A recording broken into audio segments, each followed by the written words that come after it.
1980 წლის 5 სექტემბერს ბალეარის კუნძულთაგან ერთ-ერთ ყველაზე ცნობილ კუნძულ მალიორკას ქალაქ მანაკორში ფრანსისკო ხავიერ მუნიოს ლომბარდი დაიბადა, რომელსაც ქართველი კომაგი უბრალოდ ჩისკოს სახელით დაიმახსოვრებს. დაიმახსოვრებს დიდხანს, რადგანაც იმ 3 წელიწადნახევარში, რაც ესპანელმა შევტევმა საქართველოში დაჰყო, გულშემატკივარსა თუ თანაგუნდელებს თავი როგორც შესანიშნავ ფეხბურთელმა და უბრალოდ კარგმა ადამიანმა დაამახსოვრა. მუშაობა მიყვარს. აქ სწორედ სამუშაო ჩამოვედი და სხვა რამეებისთვის დრო არ დამიკარგავს. ევროპაში ეს ჩვეულებრივი ამბავია. თუ პროფესიონალი ხარ, სხვანაირად მოქცევა წარმოუდგენელია. ვერ გეტყვით რითი გამოვირჩევი იმ ლეგიონერებისგან, რომლებმაც აქ ფეხი ვერ მოიკიდეს. უბრალოდ ვიცი, რომ საკუთარ თავზე მუშაობა და სწავლა არ დამზარებია. ამ კაცმა თავის პროფესიონალიზმით დაანახა, რომ არ აქვს მნიშვნელობა შენ ესპანელი ხარ თუ იტალიელი თუ ინგლისელი, როცა ხარ გუნდში, უნდა დაიხურო იქაური ქუდი და ისე უნდა მოიქცე, როგორც ეკადრებოდა დინამო თბილისი.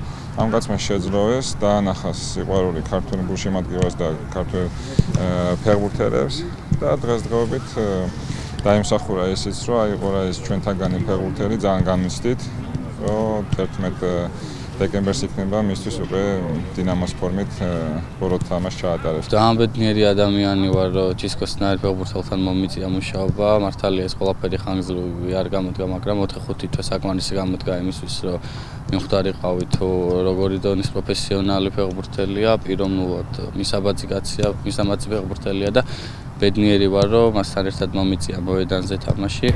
საქართველოში ჩამოსვლამდე იყო ვალენსია, ბეტისი და ლევანტე. ჯამში ესპანეთში 191 თამაში ჩაატარა და 21 გოლი გაიტანა. გახდა ევროპის ლიგის და სუპერთასის მფლობელი. მოიგო ესპანეთის ჩემპიონატი, კოპა დელ რეი და ქვეყნის სუპერთასი ორჯერ. ტიტულოვანი წარსულის მიუხედავად კარიერის ბოლო წლების გატარება უცხო ქვეყანაში გადაწყვიტა და არც უნანია. რა თქმა უნდა, მქონდა კითხვები საკუთარ თავთან. არ ვიყავი დარწმუნებული თუ რამდენ ხანს დავრჩებოდი საქართველოში. როდესაც შინ ყველაფერს ტოვებ და 9-ს იქით მიდიხარ, ბევრ რამეზე ფიქრობ. არ იცი როგორ მოერგები ახალ გარემოს, როგორ დაგხვდებიან უცხოელები. ყველა კითხვაზე პასუხი დინამოსთან გატარებულ პირველივე დღეებში მივიღე. აქ იმხელა სიყვარულით შემხვდნენ, რომ ადაპტირება არ გამჭირვებია. ჩისკო პირველივე სეზონში ჩემპიონატის ბომბარდირთა დავაში ჩაერია და 15 გოლით მეორე ადგილზე გავიდა. მომავალ 2 წელიწადს კი 24 და 19 გოლით საუკეთესოდ გახდა. ორჯერ მოიგო ესპანელმა საქართველოს ჩემპიონატის წლის საუკეთესო ფეხბურთელის პრიზიც. ევროთასებზე თავი პირველ სეზონში 3ჯერ გამოიჩინა. ორჯერ ლანელის გაუტანა, ერთხელ კი რეიკიავიკს. მაშინ დინამომ ბერძნულ აიქთან დამატებით დროში დასანანი მარცხი იწვნია და ევროპის ლიგის ჯგუფურ ეტაპზე მოხვედრამდე სულ ცოტა დააკლდა. რა თქმა უნდა, დასანანია, რომ ამხელა სტადიონი უმეტესწილად ცარიელია. მაგრამ ისეთი მატჩებიც მახსოვს, როდესაც გადაჭედილი ტრიბუნების წინ გვიწევდა თამაში. განსაკუთრებით აეკი და სტიაუა მახსენდება. აეკთან გამარჯვებისთვის ძალიან ცოტა დაგვაკლდა. სტიაუასთან კი 11 მეტრიანი გავაფუჭა, რაც ძალიან განვიცადე. მაშინ მიგზენი, რომ დინამოს ერთგული და გულანთებული გულშემატკივრებიც ყავს, როდესაც ყველაზე მეტად მიჭირდა ბაზაზე მოვიდნენ და გვერდში დამიდგნენ. ისინი ყოველთვის მემახსოვრება და მინდა ვუთხრა, რომ ჩემს გულში პატარა გლადიატორი მუდამ იცოცხლებს. ჩისკომ დინამოსთან ერთად ევროთასებზე სულ 12 მატჩი ჩაატარა და 5 გოლი გაიტანა. თუმცა სამწუხაროდ მისი გუნდი ვერც ჩემპიონთა და ვერც ევროპის ლიგის ჯგუფურ ეტაპზე ვერ მოხვდა. გაცილებით ნაყოფიერი იყო მისი მოღვაწეობა უმაღლეს ლიგაში და დავით ყიფიანის სახელობის თასზე. დინამოს შემადგენლობაში ესპანელმა სულ 129ჯერ ითამაშა და 78 გოლი შეაგდო. როგორც თავად ამბობს, სამშობლოსადმი განსაკუთრებულ ნოსტალგიას არ გქონს, თუმცა რა თქმა უნდა, ბევრი რამ ენატრება კიდეც. ესპანეთში ცხენი მყავს. ცხენები ჩემი ჰობია და ძალიან მიყვარს. სხვა მხრივ კი აქ თავს ბედნიერად ვხსნა. ქართული მენტალიტეტი ესპანურისგან დიდად არ განსხვავდება. აქაც ისევ შემიძლია გავერთო როგორც იქ, თუმცა სიმართლე რომ ვთქვათ, ამისთვის თითქმის ვერ ვიცლი. თავისუფალ დროს ძირითადად ოჯახთან ერთად ვატარებ. რეჟიმის დანარჩენ ნაწილს კი ფეხბურთს ვუთმობ. თუმცა ამ მიერიდან ჩისკოს მეტი თავისუფალი დრო ექნება. დინამოს ლეგიონერმა საფეხბურთო კარიერის დასრულება სეზონის შუაში გადაწყვიტა. ვფიქრობ, ახლა ჩემთვისაც და დინამოსთვისაც ყველაზე კარგი დროა. გუნდ სეზონის ბოლომდე დრო ექნება ახალი თავდამსხმელი მოძებნოს, რომელთანაც შეთამაშების საშუალებაც იქნება. ეს აუცილებლად ევროთასების დაწყებამდე უნდა მოხდეს. მე ესპანეთში ბრუნდები. მომავლისთვის მნიშვნელობა მაქვს გადაწყვეტილი და ვინ იცის, იქნებ საქართველოში დაბრუნებაც კი მომიწევს.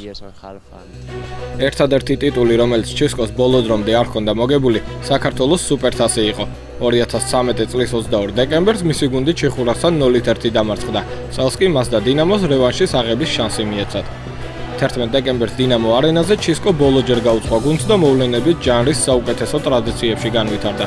პირველ ტაიმში ის ნაკლებ შესამჩნევი იყო, თუმცა მეხუთე წუთზე პაპუნაშვილს ანგარიში რომ გაეხსნა, ამაში ჩისკოს წვლილის დიდი იქნებოდა.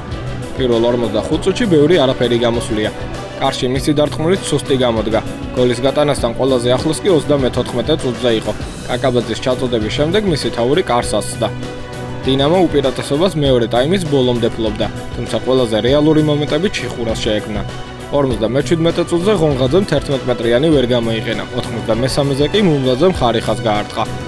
შემდეგ კი ჩისკოს ჯერიც დადგა. ესპანელს საგოლე ალღომ არ უმტყუნა და საჩხერელთა მიერ უხეიროდ მაგერიებულ ბურთს სწორედ იქ დახვდა, საიდანაც ყველაზე მეტ სარგებელს ნახავდა. შემდეგ იყო ცრემლი, ემოციური გაცილება და ბევრი საჩუქარი.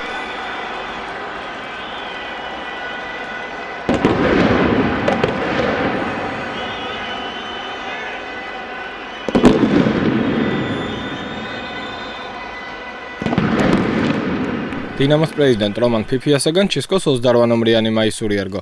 ჩიხურას სპორტული დირექტორის ფერიკა შუკაკიძისაგან კი 14 ნომრიანი. სწორედ ამ რაოდენობის გოლები აქვს გატანილი ესპანელს საჩხერელთა კარში. 34 წლის ჩისკომ თბილისურ კლუბთან ერთად ყველა საშინაო ტიტული მოიგო და დინამო არენას დაემშვიდობა.